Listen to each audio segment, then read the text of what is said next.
മെനിഞ്ഞാന്ന് ഭീകരാക്രമണം നടന്ന ബൈസ്രൺ വാലിയിലാണ് ഞാനും ക്യാമറാമാൻ ജഗദീഷ് പിഷ്ടും ഇപ്പോൾ ഉള്ളത്. മെനിഞ്ഞാന്ന് എനിക്ക് പിന്നിൽ കാണുന്ന ഈ ബൈസ്രൺ വാലിയുടെ ബൈസ്രൺ താഴ്വരയുടെ നയനമനോഹരമായ ഈ പ്രദേശത്തായിരുന്നു ഈ ഭീകരാക്രമണം ഉണ്ടായത്. ഏതാണ്ട് ഉച്ചയ്ക്ക് ശേഷമായിരുന്നു ഈ ഭീകരാക്രമണം നടന്നത്.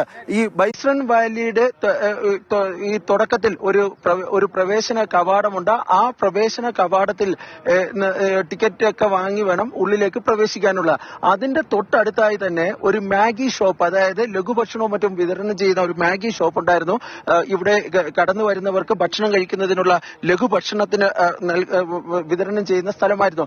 അവിടെയാണ് ഭീകരർ ആദ്യം എത്തിയിരുന്നത്. ഈ ഭീകരർ പിന്നീട് അവിടെ നിന്ന് ഈ ആൾക്കാരെ, അതായത് വളഞ്ഞ ആൾക്കാരെ ഇതിന്റെ മധ്യഭാഗത്തേക്ക് കൊണ്ടുപോവുകയും അവിടെ വെച്ച് സ്ത്രീകളെയും കുട്ടികളെയും മാറ്റി നിർത്തുകയുമാണ് ഉണ്ടായത്.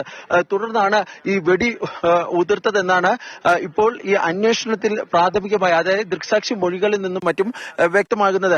ഇതിനുശേഷം ഈ നേരെ പിന്നിൽ കാണുന്ന, അതായത് ഈ മൈതാനത്തിന്റെ നേരെ പിന്നിൽ കാണുന്ന ഭാഗത്തേക്ക്, അത് ആ ഒരു പച്ച മിനാരമൊക്കെ കാണുന്ന ആ പ്രദേശത്തേക്കാണ് ഈ ഭീകരർ കടന്നത്. അതിനപ്പുറത്തേക്ക് വനമേഖലയാണ്. ആ വനമേഖലയിലേക്ക്, കാരണം നിബിഡ വനമാണ്, നിബിഡമായ പൈൻ മര കാടുകളാണ്. ആ വനമേഖലയിലേക്കാണ് കടന്നിരിക്കുന്നത്.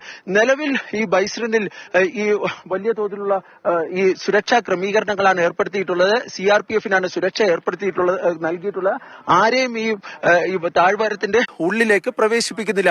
ഈ ഭീകരർക്കായുള്ള തെരച്ചിൽ കഴിഞ്ഞ മെനിഞ്ഞാന്ന് മുതൽ ആരംഭിച്ചതാണ്. ഇന്നും ബൈസ്രൺ പ്രദേശത്ത് ഈ തെരച്ചിൽ നടക്കുന്നുണ്ട്.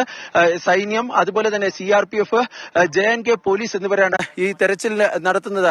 വ്യോമ നിരീക്ഷണവും വ്യോമസേനയുടെ ഹെലികോപ്റ്ററുകളിൽ വ്യോമ നിരീക്ഷണവും നടത്തുന്നുണ്ട്. പക്ഷേ ലഭിക്കുന്ന വിവരം അനുസരിച്ച് ഈ ബൈസ്രൺ വാലിയിൽ നിന്ന് ഈ ഭീകരർ പീർപഞ്ചൽ മേഖലയിലേക്ക് കടന്നതായാണ് പറയപ്പെടുന്നത്. ഏതായാലും അവരെ കണ്ടെത്തുന്നതിനുള്ള ശ്രമങ്ങൾ ആരംഭിച്ചിട്ടുണ്ട്.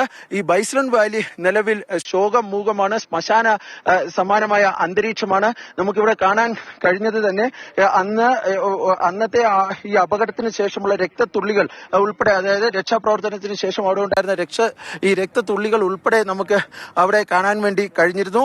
നിലവിൽ ആരെയും അവിടേക്ക് പ്രവേശിപ്പിക്കുന്നില്ല. പൂർണ്ണമായും CRPF-ന്റെ സുരക്ഷിതത്വത്തിലാണ്. ഈ ബൈസ്രൺ വാലിയെ കുറിച്ച് പറയുകയാണെങ്കിൽ സീസൺ സമയത്ത് ഏതാണ്ട് 10,000-ലധികം ആളുകൾ ഒരു ദിവസം സന്ദർശിക്കുന്ന പ്രദേശമാണ്. ആ പ്രദേശമാണ് ഇപ്പോൾ ശ്മശാനമൂകമായ അന്തരീക്ഷം നിലനിൽക്കുന്നത്. ക്യാമറാമാൻ ജഗദീഷ് വിഷ്ണുവിനൊപ്പം ബൈസ്രൺ വാലിയിൽ നിന്നും V. ബാലഗോപാൽ, മാതൃഭൂമി ന്യൂസ്.